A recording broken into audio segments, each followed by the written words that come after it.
जो वो लोग अंदर देखते हैं, उनकी पूरी दुनिया बदल चुकी थी वो देखते ही। वो बिलीव नहीं कर पा रहे थे ये क्या हुआ। गौरव सर फ्लोर पर पड़े हुए थे। उनका मुंह खुला हुआ था और गर्दन पर एक ब्राउन कलर का एक पतला सा मार्क था, और वो हंसते हंसते उस पे लेट जाते हैं और अपने हाथ में एक कैमरा लेते हैं और अंदर चले जाते हैं। और वहीं पर उन्होंने अपनी सबसे फेमस लाइन कही थी, नॉलेज कैंसल्स फियर। कुछ देर बाद गौरव सर दरवाज़ा खोलते हैं और बाहर आते हैं। जैसे दरवाज़ा खोलते हैं तो उनके टीम मेंबर्स और उस लड़की के पेरेंट्स देखते हैं कि लड़की बेड पर एकदम शांत बैठी है। गौरव सर उस लड़की को शांत करके बाहर आते हैं और एक सेंटेंस बोलते हैं जो उन्होंने अपने 6000 केसेस में बोले थे।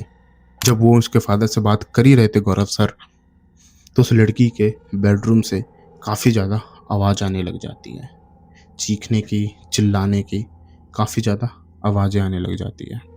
गौरव सर अपनी टीम के साथ मिलके सारे इक्विपमेंट इंस्टॉल करते हैं और उस लड़की के बेडरूम में चले जाते हैं और दरवाज़ा बंद कर देते हैं। उस फ्लैट में काफ़ी सारी चीज़ें बहुत अजीब तरीके से होती थी जो गौरव सर को समझ में नहीं आता था। आवाज़ें आना, अलग अलग तरीके की आवाज़ें आना, सामानों का अपने आप गिर जाना, रात में चलने की आवाज़ आना। और एक बार तो उन्होंने साथ में ये भी बताया है, आपको वीडियो क्लिप दिख रही होगी, उन्होंने ये भी बताया है कि उन्हें एक एंटिटी जो बच्चे की एक स्पिरिट थी वो भी दिख चुकी थी उस अपार्टमेंट में।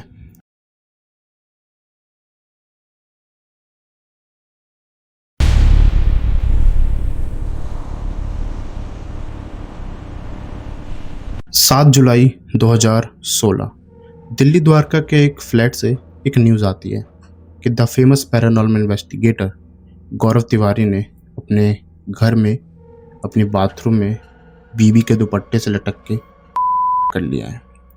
लेकिन उनकी फैमिली का, उनकी वाइफ का ये मानना था कि काफ़ी टाइम से उनके पीछे एक बहुत ही बुरी आत्मा का साया था, या उन्हें बहुत ज़्यादा परेशान कर रही थी वो आत्मा। इसीलिए काफ़ी सारे न्यूज़ आर्टिकल्स, काफ़ी सारे उनके फैंस ये मानने लग गए कि जो उन्होंने लास्ट केस इन्वेस्टिगेट किया था, या फिर जो उन्होंने लास्ट केस ख़त्म करके जब घर आए वो, तो उसके कुछ घंटे बाद ही उनकी मौत हो गई। केस ये था कि एक लड़की थी जिसे 12 बुरी आत्माओं ने, 12 स्पिरिट्स ने पोजेस कर रखा था। तो जब वो केस ख़त्म करके घर आए तो कुछ घंटे बाद ही उनकी आत्माओं ने उनकी, लेकिन पुलिस इन्वेस्टिगेशन के अकॉर्डिंग इट्स बाय एस्फीजिया।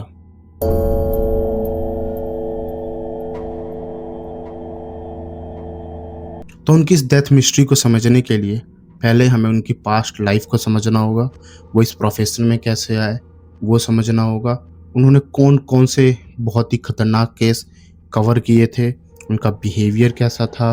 और काफ़ी लोग कहते थे, उनके टीम मेंबर कहते थे कि वो अपने साथ जितने भी केस वो सॉल्व करते थे, वो अपने साथ उन जगहों के आत्माओं को अपने साथ लेके चलते थे।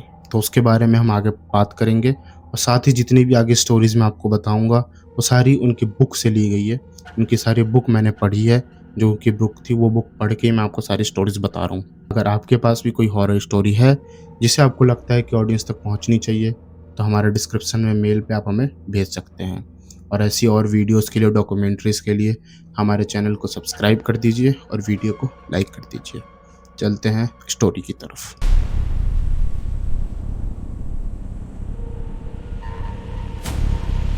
गौरव तिवारी सर का जन्म 2 सितंबर 1984 को दिल्ली में ही हुआ था। उनकी फैमिली और उनके साथ कभी कोई ऐसा एक्सपीरियंस, पैरानॉर्मल एक्सपीरियंस नहीं हुआ था जिससे वो इन सारी चीज़ों में घुस जाए या इन सारी चीज़ों में इतना बिलीव करने लग जाएं। ऐसा नहीं था कि वो इन सारी चीज़ों में बिलीव नहीं करते थे, बिलीव करते थे, बट ऐसा कोई एक्सपीरियंस या ऐसा कोई फील उन्होंने कभी नहीं किया था। और गौरव सर भी एक शुरुआत में एक नॉर्मल लड़के थे। उनका एक कमर्शियल पायलट बनने का एक ड्रीम था, जिस ड्रीम के लिए उन्होंने सिंगापुर से ट्रेनिंग पूरी करी और बाद में फ्लोरिडा मूव हो गए। यूएसए फ्लोरिडा में वो एक शेयर्ड अपार्टमेंट में अपनी ट्रेनीज के साथ रह रहे थे, और यहीं पर उन्होंने पहली बार कुछ अनयूजुअल और पैरानॉर्मल एक्सपीरियंस किया था, जिससे वो इस प्रोफेशन में घुसे थे। उस फ्लैट में काफ़ी सारी चीज़ें बहुत अजीब तरीके से होती थी, जो गौरव सर को समझ में नहीं आता था। आवाज़ें आना, अलग-अलग तरीके की आवाज़ें आना, सामानों का अपने आप गिर जाना, रात में चलने की आवाज़ आना। और एक बार तो उन्होंने साथ में ये भी बताया है, आपको वीडियो क्लिप दिख रही होगी, उन्होंने ये भी बताया है कि उन्हें एक एंटिटी, जो बच्चे की एक स्पिरिट थी, वो भी दिख चुकी थी उस अपार्टमेंट में। तो इन सारी चीज़ों के बारे में जानने के लिए वो बहुत ज़्यादा क्यूरियस हो गए, और ये डेली हो रहा था, इसलिए वो बहुत ज़्यादा फ्रस्ट्रेट हो गए। इसके बाद उन्होंने इन सारी चीज़ों के बारे में जानना शुरू किया, पढ़ना शुरू किया, रिसर्च करना शुरू किया, जिससे बाद में वो जाके इसके बारे में बहुत ज़्यादा अवेयर हो गए, बहुत ज़्यादा जानने लग गए, और बाद में इन्होंने सर्टिफिकेशन भी हासिल कर ली पैरानॉर्मल इन्वेस्टिगेटर की और यूएफओ इन्वेस्टिगेटर की। यूएसए फ्लोरिडा से सर्टिफिकेशन हासिल करने के बाद गौरव सर इंडिया आ गए, और यहाँ पर उन्होंने शुरू किया देश का सबसे पहला आईपीएस, इंडियन पैरानॉर्मल सोसाइटी। शुरुआत में उन्हें कुछ ज़्यादा केसेस नहीं मिले, क्योंकि लोगों को इसके बारे में पता ही नहीं था, और इनके कोई ऐसे बारे पता ही नहीं था कि कोई इन्वेस्टिगेटर भी होता है या कोई भूतों को भी इन्वेस्टिगेट कर सकता है। इस बारे में किसी को कुछ आइडिया नहीं था। लेकिन जब शुरुआत में उन्हें केसेस नहीं मिले, तो उन्होंने सारे हॉन्टेड प्लेसेस को कवर करना शुरू किया, जिसमें भानगर फोर्ट, कुलधरा विलेज, मुकेश मिल, टनल 333, ये सारी चीज़ें उन्होंने कवर करी। भानगर फोर्ट के जब वो कवर कर रहे थे, तो उन्हें वहाँ पर कोई एंटिटी या कोई भी स्पिरिट उन्हें नहीं मिली। तो जब उन्हें नहीं मिली, तो उन्होंने शुरुआत में वहाँ पे एक लाइन बोल दी थी, जिससे काफ़ी ज़्यादा उन्हें क्रिटिसाइज़ किया गया था, काफ़ी ज़्यादा ट्रोल किया गया था। मैं भानगढ़ में हूँ, वो भी सूरज ढलने के बाद, और जैसा कि आपने देखा, मुझे कोई भूत नहीं मिला यहाँ पे। तो आप क्या मेरे साथ भूत ढूंढेंगे यहाँ पे? आपको भी नहीं मिलेगा। यहाँ पे सिर्फ लंगूर, मोर और सियार, हाइनाज और पैंथर मिलेंगे, और मैं मिलूँगा।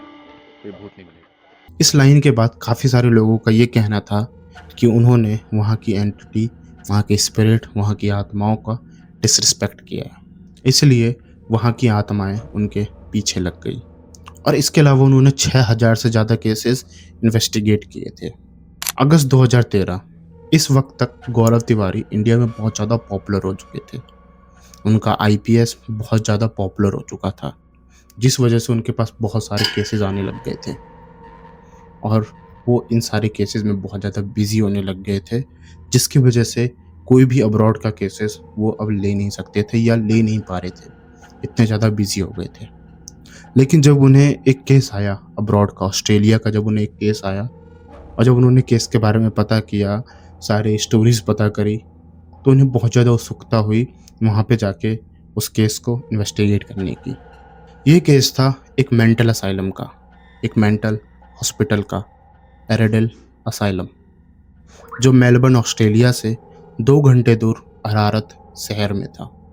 ये हॉस्पिटल जो मेंटल लोगों का इलाज करने के नाम पर उनको टॉर्चर करना, उनको इलेक्ट्रिक शॉक देना, उन पर एक्सपेरिमेंट करना, इन सारी चीज़ों के लिए मशहूर था। और उस टॉर्चर से, उस एक्सपेरिमेंट से काफ़ी सारे पेशेंट वहाँ पे बहुत दर्द में, बहुत टॉर्चर की वजह से मर चुके थे। गौरव तिवारी सर का एक पैर फ्रैक्चर था, उसके बावजूद वो वहाँ पर पहुँचते हैं, एक ऑस्ट्रेलियन टीम के साथ कोऑर्डिनेट करते हैं और इन्वेस्टिगेशन स्टार्ट करते हैं। कुछ देर बाद क्वेश्चंस शुरू होते हैं, और काफ़ी सारी चीज़ें नॉर्मल चल रही थी, लेकिन अचानक ही वहाँ पर सारा जो वहाँ का इन्वायरमेंट था वो ठंडा होने लग जाता है, और बहुत ज़्यादा कदमों के चलने की आवाज़, बहुत ज़्यादा अलग अलग कमरों में वहाँ पे आवाज़ आने लग जाती है। ईएमएफ मीटर की एक्टिविटी ज़्यादा बढ़ जाती है, वहाँ पे उन्हें परछाइयाँ दिखनी शुरू हो जाती है, और गौरव सर को एक स्पिरिट भी दिखती है। नर्स कैरी की। नर्स कैरी वही नर्स थी जो वहाँ पर अपने मरने से पहले वहाँ के पेशेंट की देखभाल करती थी, और मरने के बाद भी वो वहीं पर उस मेंटल हॉस्पिटल में ही पेशेंट की देखभाल कर रही थी। और नर्स कैरी कोई ज़्यादा हार्मफुल स्पिरिट नहीं थी। इसके अलावा वहाँ पे और बहुत सारी स्पिरिट थी जो बहुत दर्द में मरी थी, और वो बहुत ज़्यादा हार्मफुल थी। इसी इन्वेस्टिगेशन में गौरव सर एक बहुत ही रिस्की एक्सपेरिमेंट करते हैं। इस हॉस्पिटल में एक मॉर्चरी था जहाँ पे बहुत ज़्यादा हाई एनर्जी फील हो रही थी, बहुत ज़्यादा फुट स्टेप्स की आवाज़ आ रहे थे, बहुत ज़्यादा एक्टिविटी फील हो रही थी। और वहाँ के डॉक्टर्स नर्स ने भी काफ़ी ज़्यादा जवाब दिए थे कि वहाँ पर उन्होंने बहुत सारे स्पिरिट्स देखे हैं, बहुत सारे आवाज़ें सुनी हैं, बहुत सारे रोने की चिल्लाने की आवाज़ें सुनी हैं। तो डिसाइड किया जाता है कि उस मॉर्चरी में उस चिलर के अंदर जाया जाएगा। चिलर बेसिकली एक डेड बॉडी रखने का फ्रीजर होता है, तो उस चिलर के अंदर जाने का डिसाइड होता है। पहले ऑस्ट्रेलिया टीम का एक मेंबर उस चिलर वाले बेड पे लेटता है, लेकिन कुछ देर बाद ही उसका हिम्मत जवाब दे देता है। वो डर से कांपने लग जाता है और वहाँ पे अपनी सारी टीम मेंबर को चैलेंज दे देता है, कोई भी अगर इसके अंदर चला गया तो मैं ये टीम छोड़ दूंगा। You tell me when you're ready. I don't think I can do it, Ian. I'm sorry, I don't think I can do it. I really don't think I can do it. Okay. Honestly, I'm so sorry, I don't No, think I can don't do it. apologise. You don't need to apologise to anyone. I can't do it. You know, there's something, I just can't bring myself to do it. But I would challenge anybody, any member of the team, I'd challenge them to do it. लेकिन गौरव sir इस challenge को accept कर लेते हैं। Gaurav, you feel quite compelled to do this. Yes. I'm feeling excited. Yeah. Never done that. I just want to take a feel of that. Yep. Being in a mortuary, in a chiller for the first time in my life. Yeah. I want to figure out what I'm afraid of or what I'm scared of. To me, knowledge cancels fear. And I'm going to take some knowledge what happens in a morgue. Maybe I'll record some EVPs or find some spirits. Okay, so this is a mortuary. We're going to go in. और हंसते हुए कहते हैं कि ये मेरा पहला experience है, इससे पहले मैंने ऐसा कुछ भी नहीं किया। और वो हंसते हंसते उस पे लेट जाते हैं और अपने हाथ में एक कैमरा लेते हैं और अंदर चले जाते हैं। और वहीं पर उन्होंने अपनी सबसे फेमस लाइन कही थी, नॉलेज कैंसल्स फियर। अगर तुम्हारे पास नॉलेज है किसी चीज़ की तो तुम्हें उससे डर नहीं लगेगा। ये लाइन बोलकर वो अंदर चले जाते हैं और रिकॉर्डिंग शुरू कर देते हैं अपनी। बहुत सारे वो सवाल पूछते हैं, बहुत सारा उनसे बात करने की कोशिश करते हैं, बट उन्हें कुछ भी फील नहीं होता वहाँ पे। तो वो काफ़ी देर बाद मजाक करना शुरू कर देते हैं, जोक्स क्रैक करना शुरू कर देते हैं। कुछ इस तरीके का जोक्स कि मुझे यहाँ पे लेट के बहुत ज़्यादा मज़ा आ रहा है, तुम कुछ भी नहीं कर सकते, तुम कुछ भी नहीं हो मेरे सामने। इस तरीके के जोक्स वहाँ पे वो क्रैक करना शुरू कर देते हैं। लेकिन थोड़ी देर बाद ही उनके उस कैमरा में और उन्हें कुछ सुनाई देता है। वो बाहर आते हैं और रिकॉर्डिंग चेक करते हैं। कुछ इस तरीके का और ये सुनाई दिया था उन्हें। Do you think they can help you?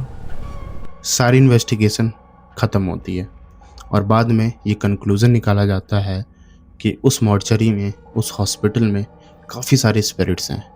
एक नहीं, दो नहीं, तीन नहीं, काफ़ी सारे स्पिरिट्स हैं जो अपने दर्द के वजह से, अपने टॉर्चर के वजह से वहाँ पे मर चुकी है।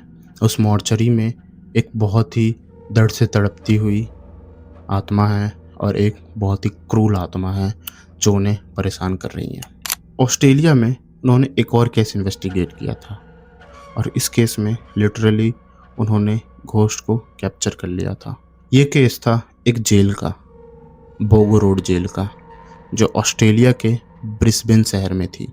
इस केस में भी गौरव सर एक पैरानॉर्मल इन्वेस्टिगेशन टीम को ज्वाइन करते हैं और वो इस जेल के अंदर इन्वेस्टिगेशन करने के लिए चले जाते हैं। और सारी टीम ने मिलकर डिसाइड किया था कि हम जो भी इन्वेस्टिगेट करेंगे सब मिलकर इन्वेस्टिगेट करेंगे, लेकिन एक जगह उनको अलग होना पड़ता है। 11:33 गौरव सर अपना इक्विपमेंट सेट करते हुए अपने फ्रैक्चर पैर के साथ कुछ सवाल पूछना शुरू करते हैं। पहला सवाल वो पूछते हैं कि यहाँ पर हम सिर्फ आपसे बात करने आए हैं, हम बस जानना चाहते हैं कि यहाँ पर आपके साथ क्या हुआ था, हम सिर्फ कम्युनिकेट करना चाहते हैं। कोई जवाब नहीं आता। फिर वो अपना दूसरा सवाल पूछते हैं, आपका नाम क्या है? मैं गौरव तिवारी हूँ। कोई जवाब नहीं आता। वो फिर से पूछते हैं, क्या तुम हमें सुन सकते हो? हम तुमसे बात करना चाहते हैं और बस इस मशीन से, इस इको वॉक से जवाब देने की कोशिश करो। कोई जवाब नहीं आता। वो फिर एक और सवाल पूछते हैं कि यहाँ पर कोई ऐसा इंसान है, कोई ऐसा शख्स है जिससे तुम्हें परेशानी हो, जिससे तुम चाहते हो कि वहाँ से चला जाए? तभी वहाँ से आवाज़ आता है, एक एंटिटी की गुस्से में आवाज़ आती है, fuck off, get out of here. Gaurav sir दोबारा से एक सवाल पूछते हैं, क्या हुआ था तुम्हारे साथ? तुम कैसे मरे थे? तभी सामने से आवाज़ आती है, माई सेल, सफरिंग। ऐसी आवाज़ आती है और काफ़ी देर तक ये कॉन्वर्सेशन चलती रहती है। काफ़ी सारे क्वेश्चन पूछते हैं, वहाँ से जवाब आती है। लेकिन अचानक ही उन्हें एक एंटिटी की फिगर दिखाई देती है, एक गार्ड की फिगर दिखाई देती है, एक आदमी की। जहाँ से वो गुजरा था वहाँ का एरिया एकदम बर्फ जैसा ठंडा हो गया था। लोगों को ठंड लगना शुरू हो गई थी वहाँ पे, और उन्होंने उस एंटिटी को कैप्चर कर लिया था। और जब बाद में उन्होंने उसे चेक किया तो एंटिटी कुछ एक गार्ड के यूनिफॉर्म में था। उन्होंने बाद में चेक करने की कोशिश करी, बिफोर आफ्टर के उन्होंने दोबारा से इमेजेस लिए, लेकिन उसमें उन्हें कुछ नहीं दिखा। लेकिन जो उन्होंने एंटिटी कैप्चर करी थी, बाद में पता चला कि वो एक गार्ड था जो उस जेल को गार्ड करता था, और वहाँ के एक क्रिमिनल से उसकी झड़प होने के बाद उसे मार दिया था, और मरने के बाद भी वो उस जेल को गार्ड करता रहा, और आज भी उस जेल को वो गार्ड कर रहा है। ऐसा गौरव तिवारी सर ने बताया और केस को क्लोज कर दिया। अब बात करते हैं गौरव तिवारी सर के लास्ट केस के बारे में। गौरव तिवारी सर ने इस केस के बारे में कहीं भी किसी से भी कुछ भी नहीं कहा था, लेकिन जितना मैंने रिसर्च किया, जितना मैं रिसर्च करके निकाल पाया, वो सारी चीज़ें मैं आपको बताने वाला हूँ। गौरव तिवारी सर काफ़ी टाइम से डिप्रेस चल रहे थे, और उन्होंने अपनी वाइफ से भी कहा था कि मुझे एक बहुत बुरी आत्मा, एक बहुत ही वेंचफुल स्पिरिट मेरे पीछे है और मुझे काफ़ी टाइम से परेशान कर रही है। लेकिन उनके वाइफ ने ज़्यादा ध्यान नहीं दिया। जुलाई 2016 को गौरव सर के पास एक प्राइवेट क्लाइंट का कॉल आता है दिल्ली के जनकपुरी से। सामने से एक आदमी था जो बोल रहा था कि मेरी बच्ची के अंदर पता नहीं कुछ अजीब सा हो गया है, और वो बहुत अजीब सा बिहेव कर रही है, चीख रही है, चिल्ला रही है, लोगों को मार रही है, और अपने बेडरूम में किसी को आने नहीं दे रही है। गौरव सर काफ़ी टाइम से डिप्रेस चल रहे थे, तो वो इस केस के ऊपर नहीं जाते हैं। उनकी टीम वहाँ पे पहुँचती है और इन्वेस्टिगेशन शुरू करती है। इन्वेस्टिगेशन के दौरान और उस लड़की से मिलने के दौरान उनको पता चलता है कि उस लड़की के अंदर कोई एक या दो स्पिरिट नहीं थी, पूरी 12 की 12 स्पिरिट्स थी, और वो उनकी टीम इस चीज़ को मैनेज नहीं कर पाते हैं और वो वहाँ से वापस आ जाते हैं। फिर 6 जुलाई 2016 को गौरव सर उस जगह पर पहुँचते हैं और सबसे पहले उनके फादर से, उनके पेरेंट्स से बात करना शुरू करते हैं। गौरव सर उसके फादर से काफ़ी सारी चीज़ें पूछते हैं, क्योंकि गौरव सर का इन्वेस्टिगेट करने का एक तरीका था, एक प्रोसीजर था। वो पहले उनके पेरेंट्स से, उनके गार्डियन से बात करते थे कि कभी या कोई विक्टिम को पहले कोई मेंटल इशू नहीं था या बचपन में कोई ऐसी चीज़ हुई जिससे वो प्रॉब्लम में चले गए हों, लेकिन उस लड़की को ऐसा कुछ भी नहीं था या उनके फादर ने ऐसा कुछ भी नहीं बताया था। जब वो उसके फादर से बात कर ही रहे थे गौरव सर, तो उस लड़की के बेडरूम से काफ़ी ज़्यादा आवाज़ आने लग जाती है। चीखने की, चिल्लाने की काफ़ी ज़्यादा आवाज़ें आने लग जाती है।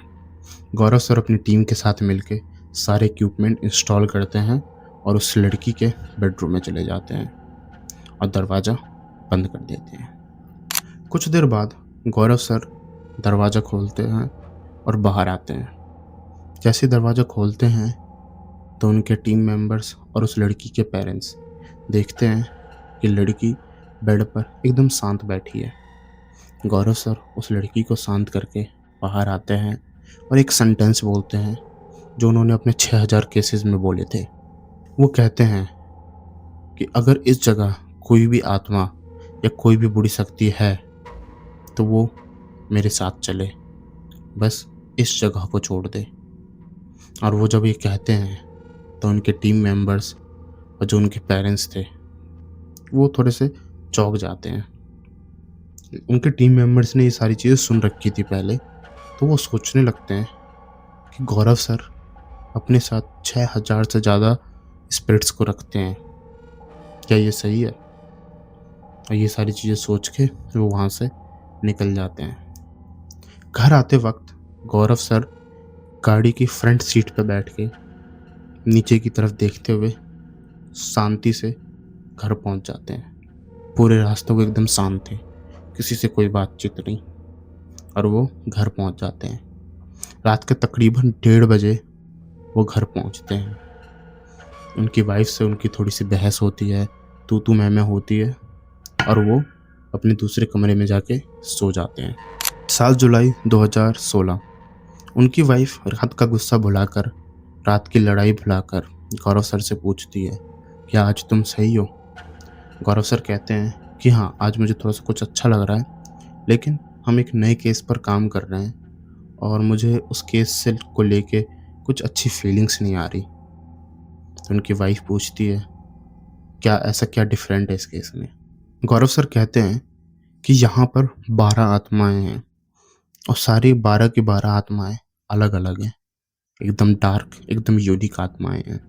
और मुझे लग रहा है कि ये सारी आत्माएं मेरे पीछे हैं, मेरे कान में कुछ कुछ फुसफुसा रही हैं, और मुझे लग रहा है कि ये मुझे अपने साथ ले जाएंगे। मुझे बहुत ज़्यादा डर लग रहा है।